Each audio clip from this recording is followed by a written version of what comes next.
In this video, I'm going to take a closer look at one of GarageBand's lesser used rhythm options, the smart drums.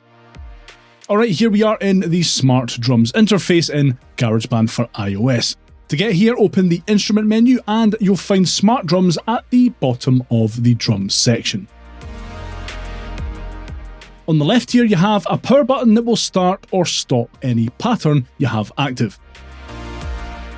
Tap the kit icon to bring up 6 available drum kits.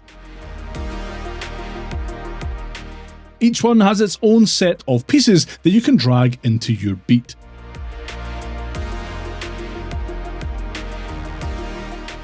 Down at the bottom sits the dice button. Hit that and GarageBand will build a random groove using your chosen kit. This is really handy if you just want to get a feel for how a particular kit sounds or behaves.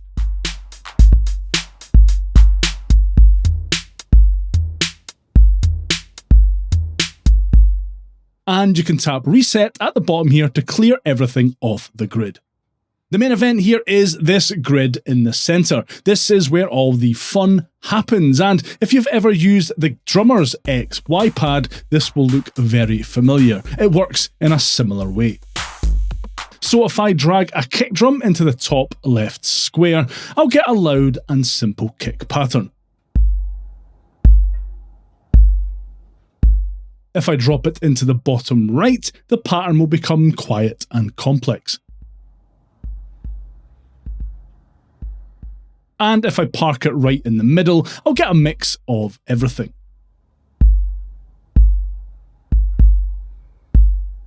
Each drum piece behaves in the same way.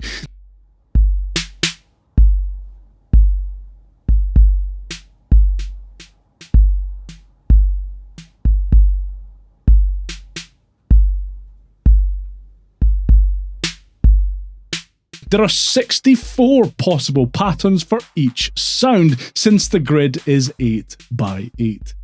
The number of kit pieces you have to play with will depend on which drum kit you have selected, and there are a massive number of combinations available. You can fill the grid with kicks, snares, hats, claps, and even some bongo flavoured sounds if that's your thing. You can also stack multiple sounds in the same square.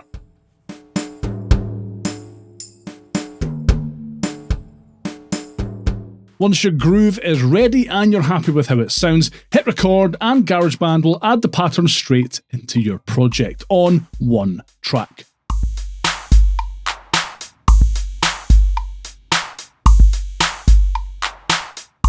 Very, very cool, but would you actually pick the smart drums over other rhythm options in GarageBand, like the drummer or the beat sequencer?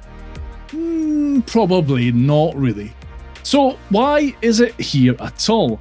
When GarageBand for iOS launched, these newer rhythm tools like the drummer and beat sequencer just didn't exist. You had these smart drums and the touch drums, which allow you to tap out a beat manually using the on-screen drums.